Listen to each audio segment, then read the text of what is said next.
In Solo Leveling, Rizzy Woo asks Jinho what he thinks about the name Ajin Guild. Jinho gives him an awkward smile, saying that sounds wonderful, let's make that the name of our guild. Thinking to himself, anything but not solo play, which was the name he had chosen before. Now that they've decided on the guild's name, all that's left is recruiting the third and final founding member to their guild.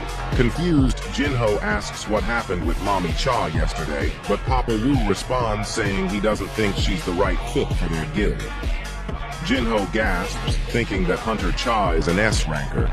She's young, beautiful, and has an impeccable record.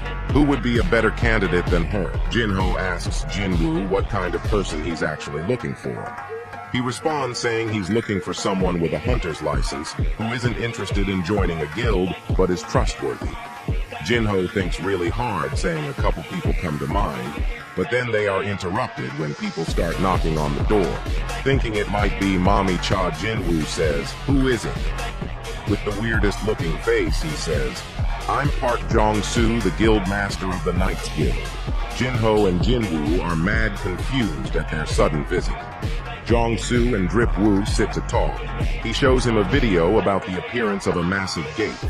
He says that even though the size of a gate isn't always relative to its rank, the amount of mana emitting from this one matches its size. Jin Woo asks if the association declared it as an S-rank gate, but Jong-soo responds saying that it wasn't, but it was almost deemed as immeasurable. It's the largest gate to ever appear in Busan City. Now thinking of Busan, Jin Woo thinks he should ask Ju-hee to treat him to some sashimi. Jong-soo states that the association is refusing to give them the permit for the gate since they lack an S-rank hunter. However, if Papa Wu were to join the raid, they would give them permission to raid the gate. I wonder if he'll give me an autograph if I ask. We'll compensate you generously. Normally, an S-rank would only get 10% of the profits from a raid, but just for Papa, they would give him 20% of the profit. Let's make that 50-50, Jin Woo responds. Jong-soo is dumbfounded by his response. Jin Woo says that he would only team up with them if they treat him as an entire guild instead of an individual hunter, since he's actually in the process of making his own guild. Jong-soo tries to bargain, saying, "How about 40-60? But Jin Woo responds saying he's not trying to negotiate with him right now. He sure ain't a pushover, Jong-soo thinks to himself, saying that he would accept only if he could defeat the boss monster for them. Jin Woo accepts the terms. Jong-soo says that the raid would be tomorrow and that they could give him a ride to Busan. But Jin Woo refuses, saying he has plans today. He promises he won't be late.